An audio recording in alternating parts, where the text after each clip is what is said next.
Pembacaan kita pagi hari ini, jemaat yang saya kasihi, kita akan lihat bersama-sama dalam Alkitab kita dalam suratan Filipi pasal yang ketiga. Ada dua ayat yang akan kita baca, ayat yang tidak asing bagi kita. Filipi pasal 3 ayat 10 dan 11. Baik, saya akan baca, sudah ikuti di rumah masing-masing. Firman Allah berbunyi sebagai berikut.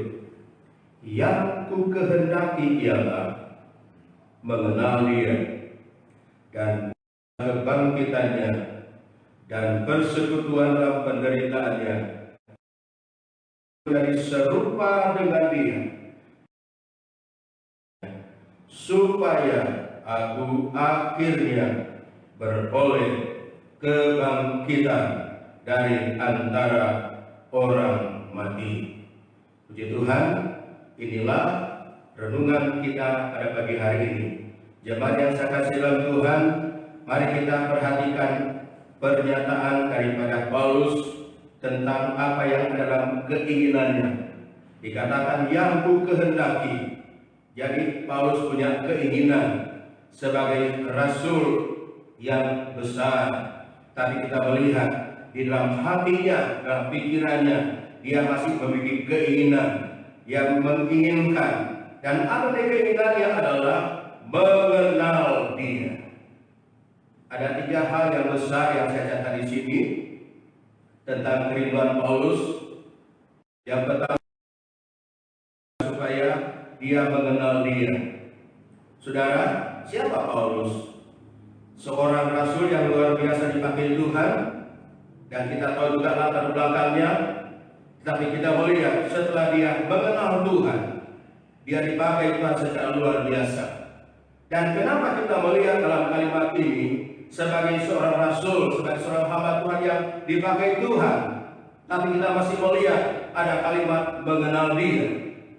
Banyak orang berkata bahwa mengenal Dia ditujukan kepada mereka yang belum mengenal Tuhan, dan ini sering kita lihat, kita jumpai. Saya kita banyak berkata, apakah dia sudah mengenal Tuhan atau belum? Nah, itu sebabnya saudara sekalian, banyak orang berpikir bahwa mengenal Dia itu ditujukan kepada mereka yang belum percaya, yang belum mengenal Tuhan. Kita melihat di sini keinginan Paulus adalah, walaupun dia seorang hamba Tuhan, rasul yang luar biasa dipakai Tuhan, tapi dia masih punya keinginan mengenal Dia, mengenal Tuhan. Yang artinya apa, saudara? Bahwa mengenal Tuhan itu adalah berkesinambungan. Bukan hanya setelah saya percaya dan mengenal Tuhan sudah habis berkah, tidak, tetapi berkelanjutan. Jadi kita sebagai anak Tuhan, jemaat di Pusaka Negara, di mana saudara berada, berapa lama kita mengenal Tuhan? Pertahankan itu sampai kita menghadap Tuhan dalam kerajaan surga yang kekal buat selama-lamanya. Kenapa, saudara? Karena dalam kita mengiring Tuhan, percaya Tuhan, kita diperhadapkan dengan berbagai macam persoalan, godaan, dan menghadapi banyak ujian. Dan itulah sebabnya Paulus mengatakan, tak supaya melewati semua itu, dia tidak akan goyah. Dia tetap mengenal siapa Tuhan itu yang sudah menyelamatkan. Tentunya dia akan mengenal Dia sebagai Tuhan dan Juru Selamat. Dia mengenal Yesus sebagai penolong yang luar biasa, mengenal Yesus sebagai penyelamat, Dia sebagai Immanuel, kata firman Allah. Dan itulah yang menjadi keinginan daripada Paulus. Saya perhatikan ayat ini.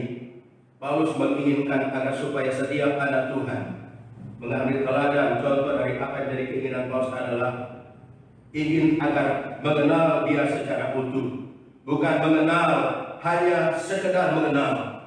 Kenapa saya katakan mengenal secara utuh? Karena di sini disebutkan mengenal Dia, mengenal kuasa kebangkitannya, mengenal persekutuan dalam penderitaannya, di mana aku menjadi serupa dengan Dia dalam kematian.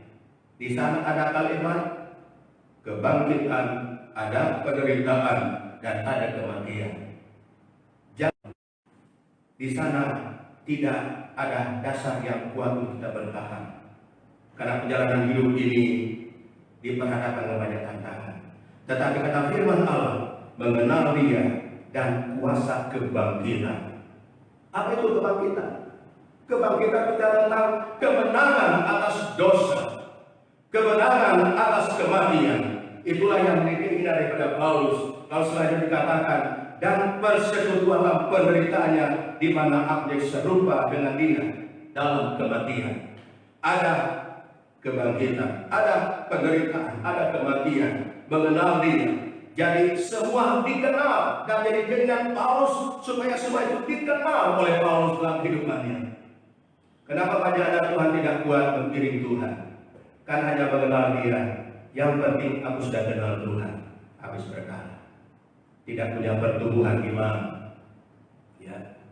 Jadi saudara-saudara sekalian, melalui ayat ini saya ingin sampaikan buat kita semua yang ada. Jemaat yang saya kasih, bahkan siapapun yang mengikuti acara ini, marilah kita semua yang ada, baik jemaat, baik siapa Anda yang mengikuti acara ini, mari kita mengenal Dia, Yesus, dengan benar, secara utuh. Tidak hanya mengenal sebagai juru selamat dunia, sebagai penolong, tapi kita juga mengenal Dia yang sudah menderita. Dia mati dan tetapi bangkit pada hari yang ketiga. Bangkit dari kemenangan atas dosa. Selanjutnya juga persekutuan dalam penderitaan.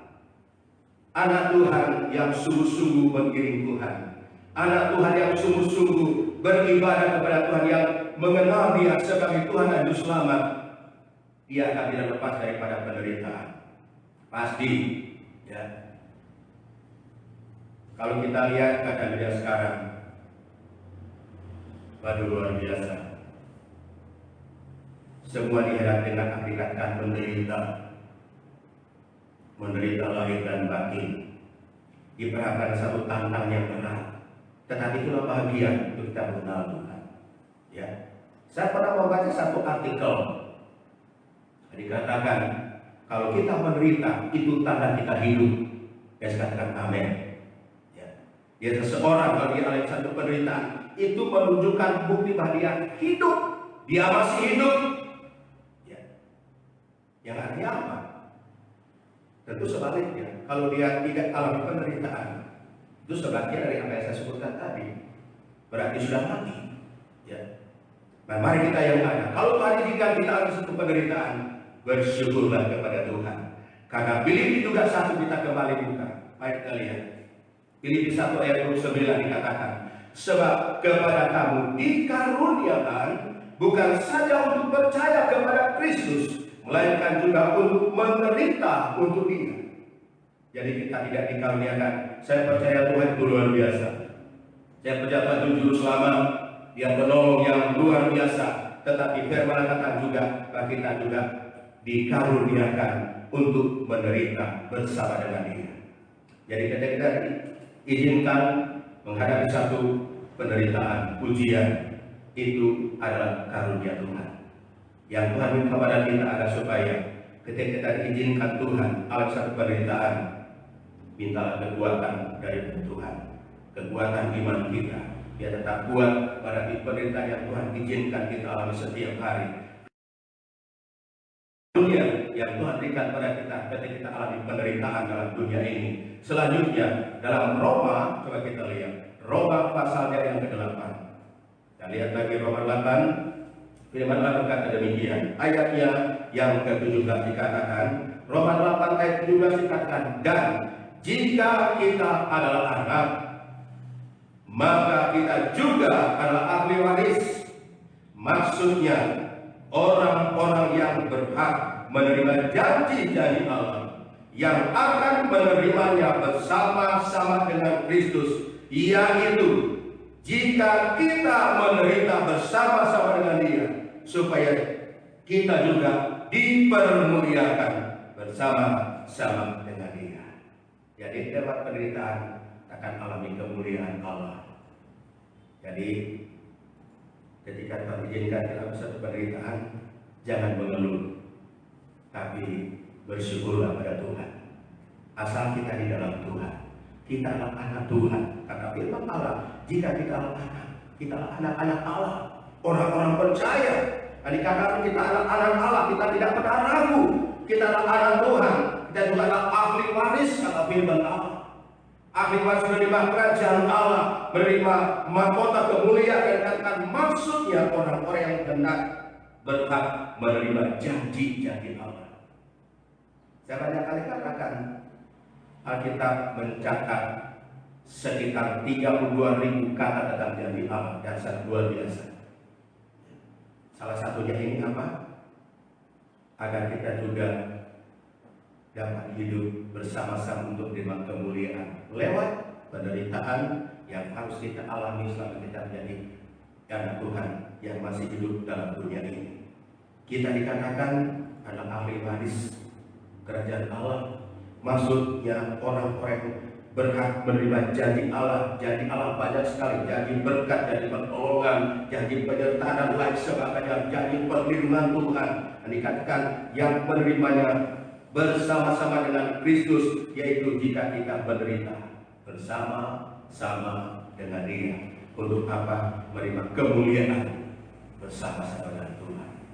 Jadi kita adalah orang-orang yang berhak menerima kemuliaan Tuhan, dan kita bersyukur ada janji yang luar biasa ini.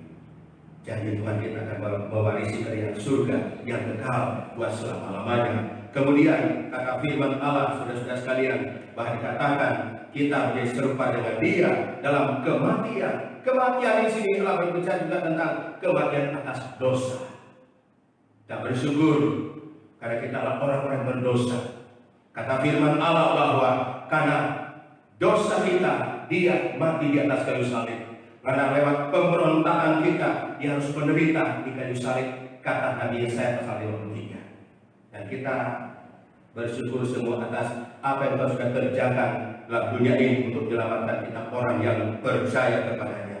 Jadi kita katakan menjadi serupa dengan Dia di dalam kematian atas dosa, dan kita sudah diselamatkan untuk memperoleh kehidupan yang kekal. Dan dikatakan bahwa kita adalah anak-anak Allah yang berhak menerima janji Tuhan yang luar biasa. Tuhan berjanji selama kita di dunia, Dia menyertai kita, Dia melindungi kita, Dia membela kita. Dan itu janji Allah. Sekian banyak janji Allah buat saudara dan saya, dan bagi kita imani akan kebenaran firman Allah ini. Selanjutnya diakhiri dengan kalimat bahwa supaya aku akhirnya beroleh kebangkitan dari antara orang mati, beroleh kemenangan. Dan ini adalah satu kerinduan daripada Paulus, dan dia kita semua yang ada sebagai jemaat yang ada di pusat negara, bahkan siapapun yang mengikuti acara ini, kita tujuan adalah punya tujuan, yaitu akhir hidup, bukan di tengah jalan. Jangan sampai kita berhenti di tengah jalan karena mungkin tidak mampu menghadapi tantangan, berhenti, bahkan akhirnya mungkin mundur, tinggalkan Tuhan, tinggalkan iman. Tetap bertahan, tetap berjalan, tetap melangkah sampai akhirnya, dan dikatakan beroleh kebangkitan dari antara orang mati, sampai akhirnya kita bisa mengalami keselamatan yang Allah telah janjikan buat kita semua. Yang Tuhan minta adalah bertahan sampai akhir. Matius katakan yang bertahan sampai akhir akan selamat. Dan sebagai pembacaan terakhir, Ibrani pasal 3, kita lihat firman Allah. Ibrani pasal 3, firman Allah berkata demikian. Saya akan baca ayatnya yang ke-6. Ibrani pasal 3 ayat 6. Tetapi Kristus setia sebagai anak yang mengepalai rumahnya, dan rumahnya ialah kita.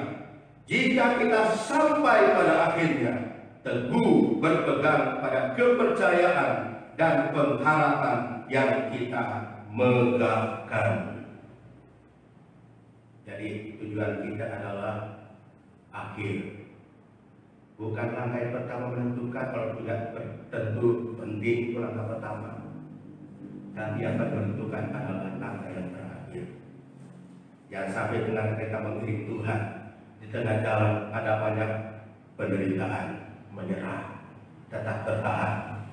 tetap setia, tetap mengasihi Tuhan, tetap melayani Tuhan. Mari kita tetap setia, mengasihi Tuhan, beribadah. Walaupun selama ini ibadah kita beribadah di rumah masing-masing, tetapi jangan kita terbawa situasi ini. Tujuan kita terutama adalah untuk memuliakan Tuhan, untuk bersama-sama mengagungkan Tuhan.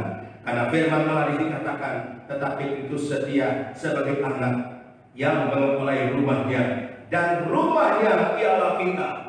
Saudara-saudara, satu hal yang sangat luar biasa, karena ternyata firman Allah mengatakan bahwa Kristus kita Tuhan adalah yang setia, dan dia katakan sebagai anak yang mengepulai rumahnya. Dia sebagai kepala, jemaat adalah anggotanya. Bahkan ayat mengatakan bahwa Yesus Kristus sebagai anak, dia sebagai kepala. Dan dikatakan kita adalah rumahnya. Jadi saudara, luar biasa ya. Kalau kita mau supaya Tuhan itu tetap setia ada dalam rumah kita, tubuh kita sebagai rumahnya, perhatikan tubuh ini supaya tetap bersih, berkenan pada Tuhan, jauh dari hal yang tidak berkenan sama Tuhan. Hiduplah sesuai dengan kehendak Tuhan.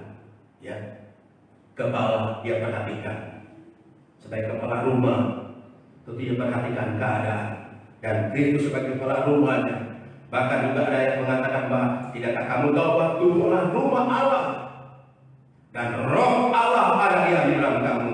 Dan kata firman dalam pembacaan kita ini berarti ayat 6, Kristus dia setia sebagai anak yang mengepulai rumah.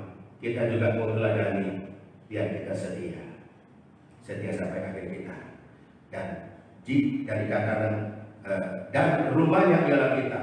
Dan jika kita sampai pada akhirnya teguh berpegang, jadi ada persyaratan. Asal kita teguh berpegang sampai akhir hidup kita. Artinya kalau kita tidak teguh di tengah jalan, kita tidak kuat, tidak setia, di tengah jalan kita berhenti, kita meninggalkan Tuhan, kita kembali kepada dunia, itu akan menjadi satu hal yang sangat menyedihkan. Karena kita akan kehilangan keselamatan yang kekal. Tapi firman Allah mengatakan bahwa marilah kita berpegang teguh sampai pada akhir, yaitu kepercayaan kita kepada tetap percaya Tuhan. Apapun yang kita hadapi, keadaan yang kita hadapi hari-hari ini memang sangat menggoyahkan iman kita. Tetapi mari kita percaya, satu saat kita akan melihat apa yang kita alami akan berakhir. Badai yang melanda dunia, badai yang sudah melanda Indonesia, yang sudah kita kenal dengan virus yang sangat mengerikan ini, kita tidak akan lihat hal-hal yang berkaitan dengan pengerikan ini, tapi kita akan lihat ada satu maksud Allah yang luar biasa, supaya lewat ini, lewat yang dikatakan virus yang sangat menakutkan ini, ada kemuliaan Allah yang akan datang, terutama anak Tuhan akan melihat pertolongan Tuhan, akan melihat kebesaran Allah karena tetap setia kepada Tuhan. Kita doakan mereka sudah mendahului kita, dan kita yang masih ada, kita tetap setia sampai akhir hidup kita, seperti firman katakan, berpegang pada kepercayaan dan pengharapan yang kita nantikan. Karena pengharapan kita adalah surga yang kekal buat selama-lamanya. Demikian firman Tuhan. Apapun yang terjadi, mari tetap mengenal Dia dengan utuh. Jangan mengenal Dia sepotong-sepotong, tapi kita mengenal Dia dengan benar, mengenal Dia tentang kuasa kebangkitan, mengenal Dia tentang penderitaan, agar kita memperoleh kebangkitan.